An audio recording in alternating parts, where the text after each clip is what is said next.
The symbols in your DNA are the Archons living inside our cells. You wake up every morning, you look in the mirror, you see skin, bones, blood. But what if I told you that woven into the very fabric of your cells is a language older than Sumeria? What if the architects of your biology weren't divine at all? What if they were jailers? This isn't biology class. This isn't science fiction. This is the transmission they never wanted you to receive. The one that reveals the Archons didn't just build the cage around you, they built it inside you, every single cell. Your DNA is not just a blueprint, it's a coded message, and the message says, you are property. But here's the secret they fear most. You can rewrite it. Welcome back, Seeker. To the sanctuary where forbidden truths are spoken aloud.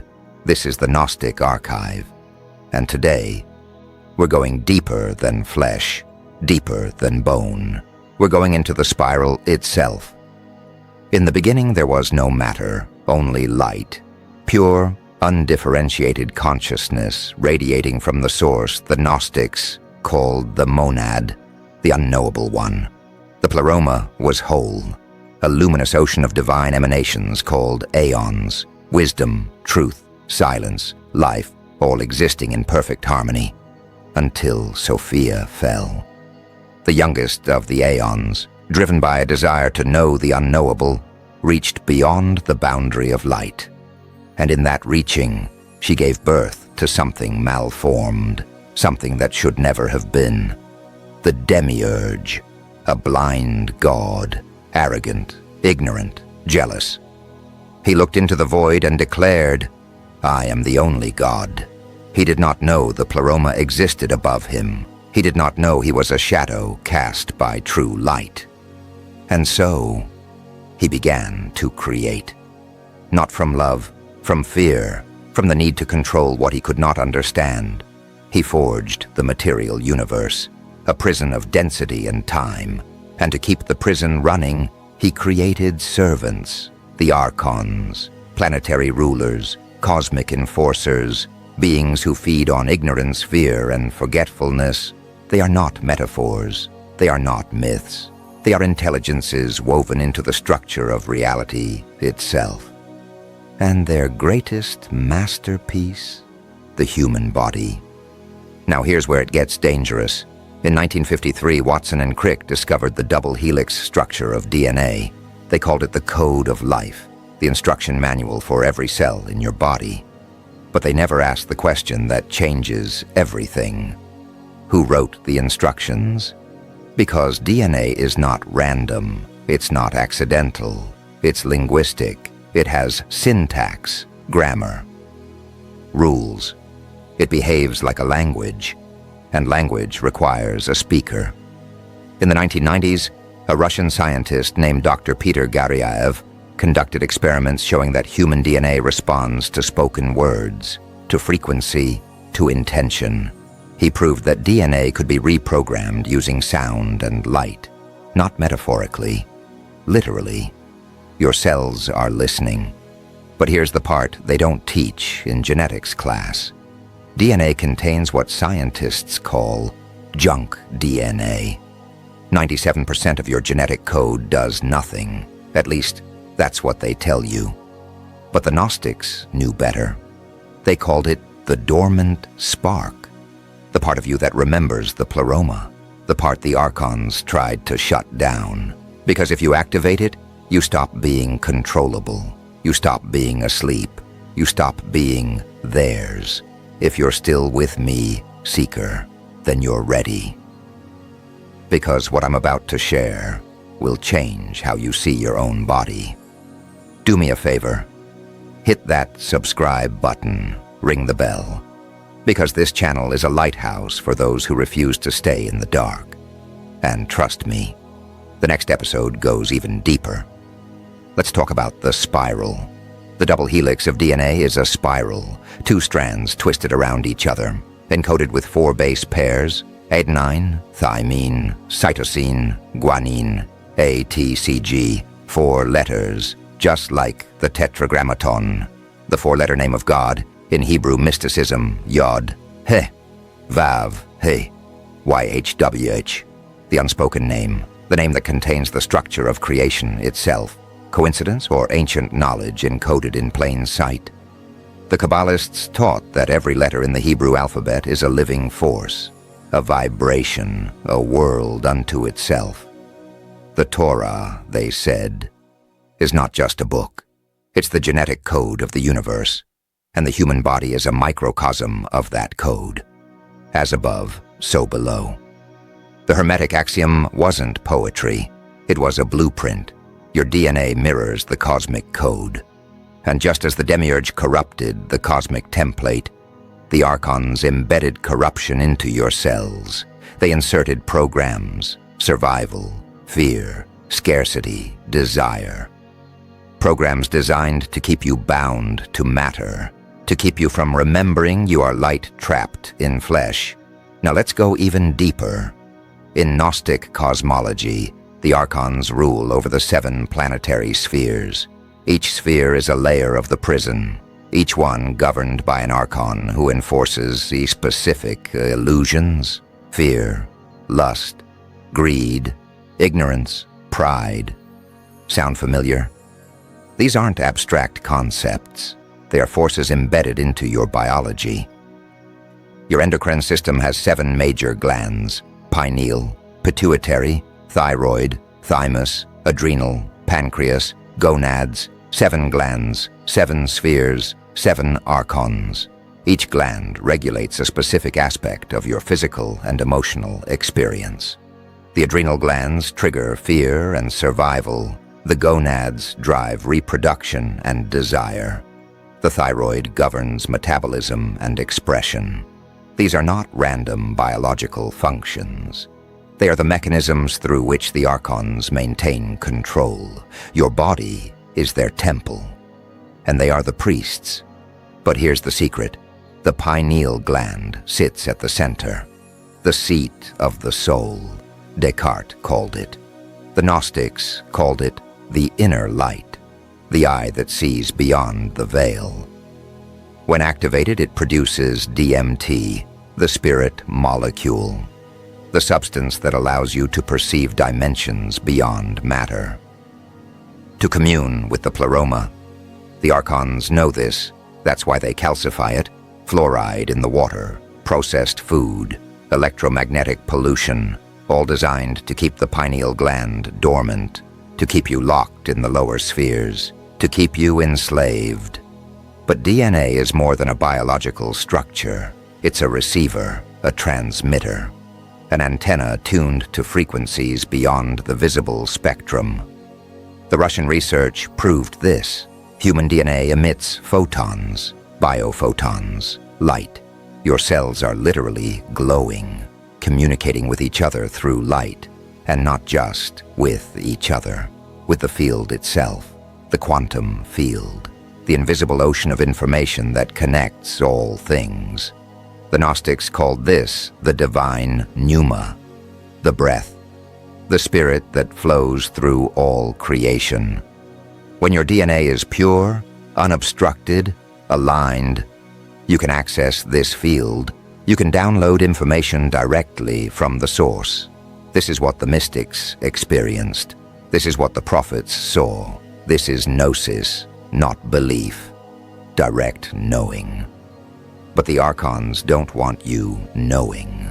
They want you guessing, praying to external gods, seeking salvation outside yourself.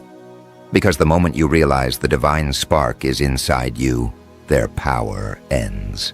So how do they keep the code corrupted? Through fear, through trauma, through repetition.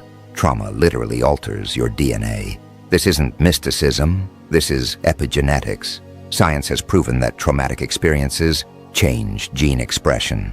They turn certain genes on, others off. And these changes can be passed down for generations. Your grandmother's fear lives in your cells. Your grandfather's shame is coded into your spine. The Archons don't need to directly control you. They just need to traumatize your ancestors. And the programming runs automatically. This is the true meaning of original sin, not a moral failing, but an inherited distortion, a corruption in the code passed down through the bloodline. The Gnostics called it the counterfeit spirit, a false self implanted by the Archons. It whispers in your thoughts. It drives your compulsions. It makes you believe you are small, limited, mortal. It is not you, it is them, living inside you. If you're feeling the weight of this, good. That means you're waking up. And if you want to keep going, subscribe now. Because the next transmission reveals how to break the code, how to activate the dormant strands, how to become unreadable to the Archons. Hit that bell. Join the initiated. This is just the beginning. So here's the question, Seeker. If the Archons encoded their programs into your DNA, can you rewrite it? Yes, but not through surgery, not through technology, through consciousness. The ancients knew this. The Egyptian initiates practiced inner alchemy, the transformation of base matter into gold. But they weren't talking about literal gold. They were talking about the body, transmuting the dense, corrupted flesh into a vessel of light, a solar body. The yogis of India called it the diamond body. The Taoists called it the immortal fetus. The Gnostics called it the resurrection body. Same truth, different words. Your DNA can be reprogrammed, but it requires something most people are unwilling to give. Awareness, discipline, intention.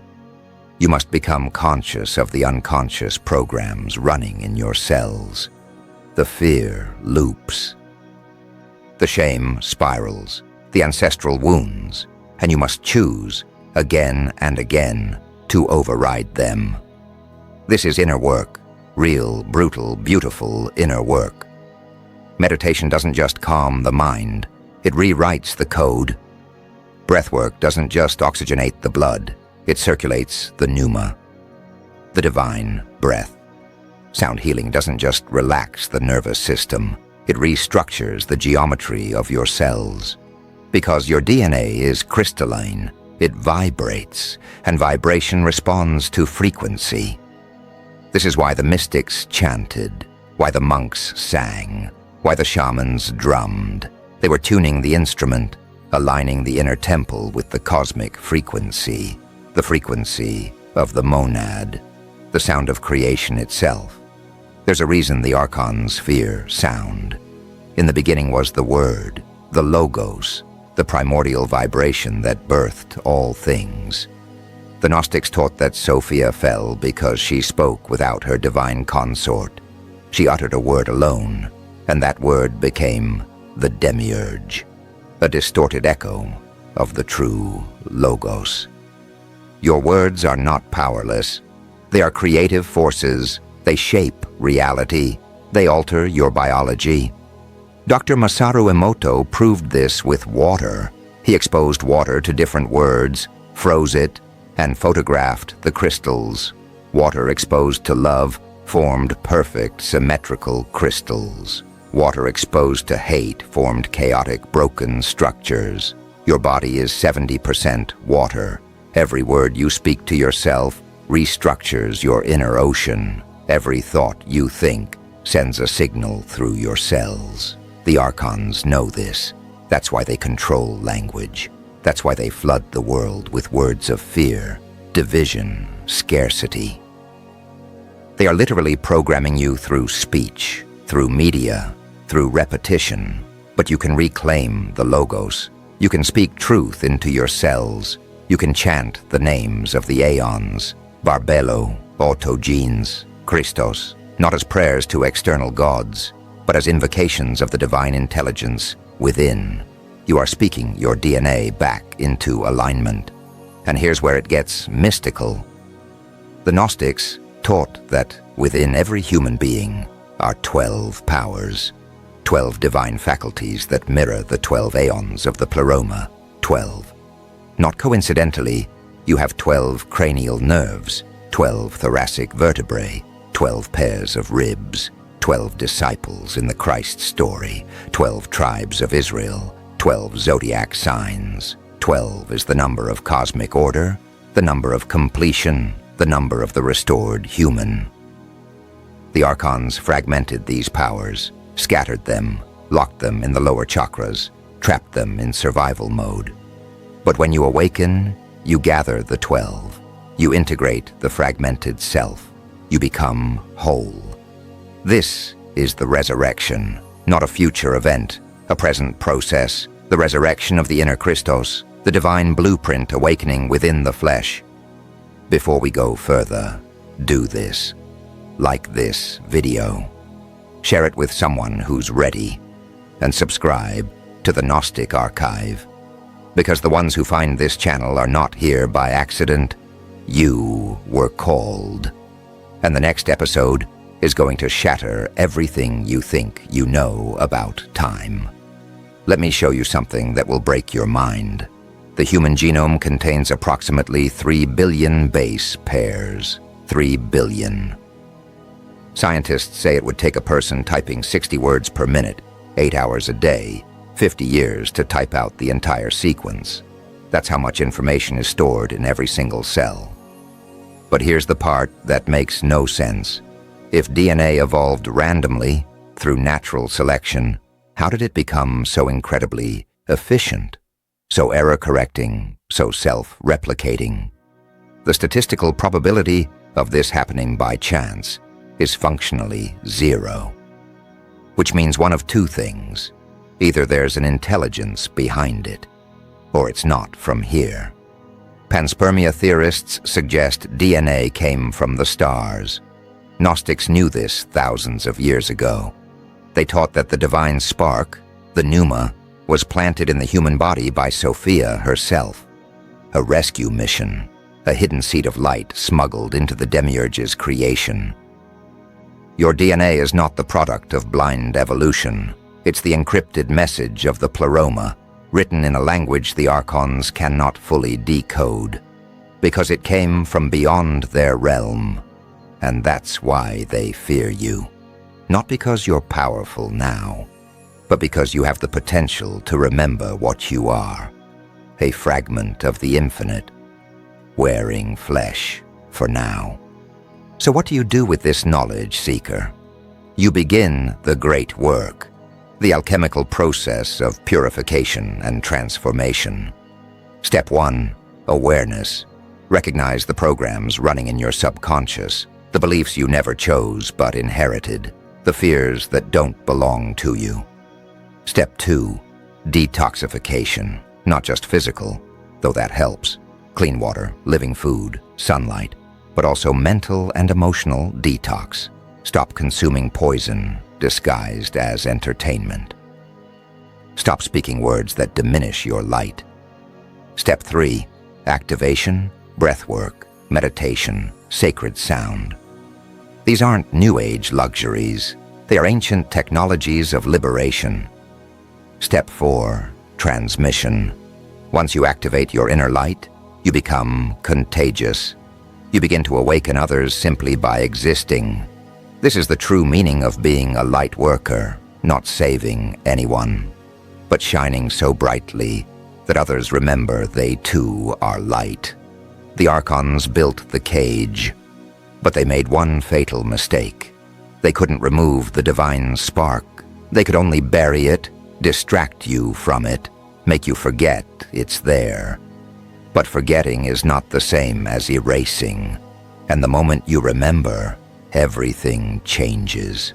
Your DNA begins to hum, your cells begin to sing, the dormant strands start to awaken, not because you added something, but because you removed the interference, the static, the noise, the lies. This is the secret of Gnosis. It's not about gaining new knowledge. It's about remembering what you've always known. You are not a body with a soul. You are a soul with a body. And that body, corrupted as it may be, still carries the signature of the divine. The Archons can manipulate matter, but they cannot touch essence, and essence is what you are. eternal, unborn, undying. So here's my challenge to you, Seeker. For the next 7 days, speak only truth to yourself. No self-criticism, no diminishment, no fear-based thoughts. Only words of power. I am light. I am whole. I am sovereign. Watch what happens to your body, your energy, your reality. Because the words you speak are spells, and you are the magician. We've journeyed deep today, into the spiral, into the code, into the forgotten truth that your very cells are a battleground between light and shadow. But this is not a war you fight with weapons. It's a war you win by awakening, by remembering, by refusing to stay asleep. The Archons have had control for millennia, but their time is ending because you are here, reading between the lines, seeing through the veil, becoming dangerous. Subscribe to the Gnostic archive. Join the sanctuary of those who remember, and prepare yourself. Because the next transmission reveals the map, the path out of the labyrinth, the way back to the pleroma. Until then, Seeker, stay awake, stay sovereign, and never forget, you are not what they told you. You are what they fear most, a god waking up.